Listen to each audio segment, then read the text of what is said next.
நம் குழந்தை சிறு வயதிலிருந்தே சில விஷயங்களில் நம் பெற்றோர்களுடைய கணிப்பு, பெற்றோர்களுடைய கண்காணிப்பு மிகச்சரியாக இருக்கணும். ஒரு சில விஷயங்கள் என்ன விஷயங்கள்? முதல் விஷயம் ரொம்ப எளிதான ஒரு விஷயம்.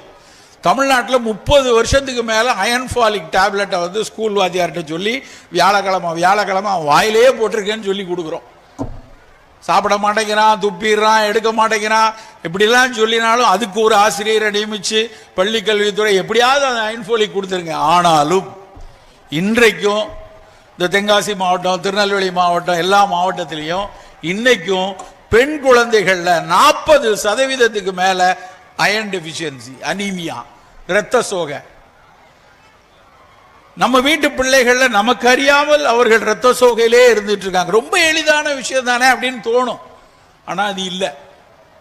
நம்ம சின்ன மெனக்கெடல் வேணும். சாப்பிட்ற சாப்பாட்டில் இரும்பு சத்தை கொஞ்சம் கூடுதலாக கொடுக்கக்கூடிய உணவை உங்கள் வீட்டு குழந்தைகள் தினம் எடுக்கிறார்களா என்பதை கண்காணியுங்கள். ரொம்ப பெரிய விஷயம்லாம் இல்லை. கொஞ்சம் கருவேப்பிலை சட்னி, தேங்காய் சட்னி தான் அரைக்கணுமா, கருவேப்பிலை சட்னி அரைச்சி கொடுங்க. கருவேப்பிலையை பொடி பண்ணி சாதத்தில் போட்டு சாப்பிட வைங்க. 2 அத்திப்பழத்தை கொடுங்க. ஒரே ஒரு நெல்லிக்காயை சாப்பிட வைங்க. ஒரே ஒரு பேரிச்சம்பழத்தை கொடுங்க. ஒரு நாள், வாரத்திற்கு ஒரு நாள் கம்பஞ்சோரை கொடுத்து கொள்ளுங்க. ஒரே ஒரு நாள் எள்ளு பொடியை தூவி சாப்பிட வைங்க. துளி துளியாக இரும்பு ஏறும் நண்பர்களே. உடனே நான் அதை வந்து எல்லாம் சாப்பிட்ட உடனே சோக போயிரும்னு சொல்லலை. ஆனால் 1 மாதம், 3 மாதம் எடுத்தீங்கன்னா 100% அது கூடுவதற்கான அத்தனை அறிவியல் முடிவுகளும் இருக்கு.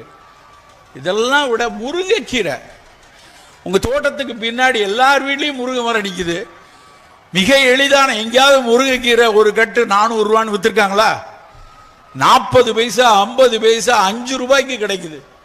அந்த முருங்கைக்கீரையை நம்ம சமைக்கிறதுல தயக்கம் காட்டுறோம்.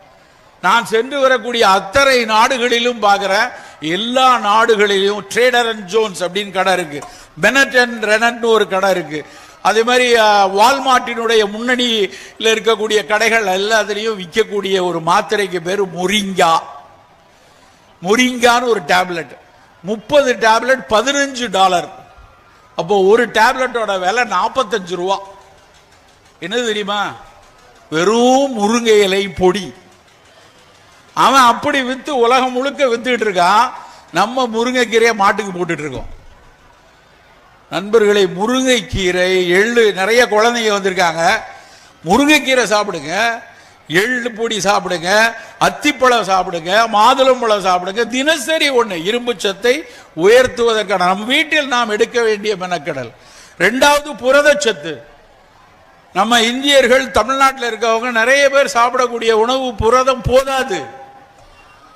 ஒரு நாளைக்கு சாப்பிட வேண்டிய புரதம், நான் இப்போ என் எடை வந்து 70 கிலோ.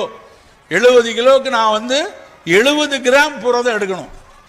1 கிலோவுக்கு 1 கிராம். சின்ன கணக்கு, பெரிய கணக்குலாம் இல்லை. உங்கள் எடை தெரியும். உங்கள் எடைக்கு ஈக்குவலான ஒரு புரதம் கிராமில் எடுக்கணும். 50 கிலோ எடுத்தீங்கன்னா 50 கிராம் எடுக்கணும். யோசிச்சு பாருங்க. இன்னைக்கு காலையிலேருந்து சனிக்கிழமை காலையில் என்ன சாப்பிட்டோம்? 4 இட்லி, சட்னி சாம்பார், கட்டி சட்னி சாம்பார். மத்தியானம் இவ்வளோங்கானம் சோறு, புடலங்காய் பொரியல். இப்போ ராத்திரி வீட்டுக்கு போனால் 2 சப்பாத்தி, இட்லி, இப்படி தான் கணக்கு போடுங்க. இதில் எவ்வளோ புரதம்னு கணக்கு போட்டிங்கன்னா மீறி போனால் 20 கிராம் கூட வராது. அப்போ நம்ம கொஞ்சம் கூடுதலாக யோசிக்கணும். காலையில் நம்ம வீட்டு குழந்தைக்கு 1 முட்டை கொடுப்போம், 2 முட்டை கொடுப்போம்.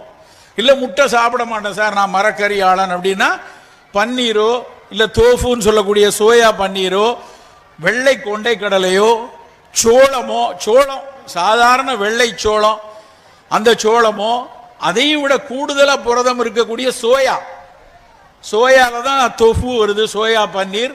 வெறும் சோயாவை சுண்டலாகவும் சாப்பிடலாம். சோயா 100 கிராம் சாப்பிட்டா குறைஞ்சபட்சம் 35 கிராம் புரதம் கிடைக்கும். அப்போ இதில் ஏதாவது ஒரு உணவு தினசரி இருக்கணும். இரும்பு சத்து வேணும், புரதச்சத்து வேணும். இது 2ம் நம்ம முதல்ல நம்ம அடிப்படையில் குழந்தைகளினுடைய எதிர்பார்த்தல் நலமாக இருப்பதற்கு இந்த 2ஐயும் கொடுத்துக் கொள்வோம்.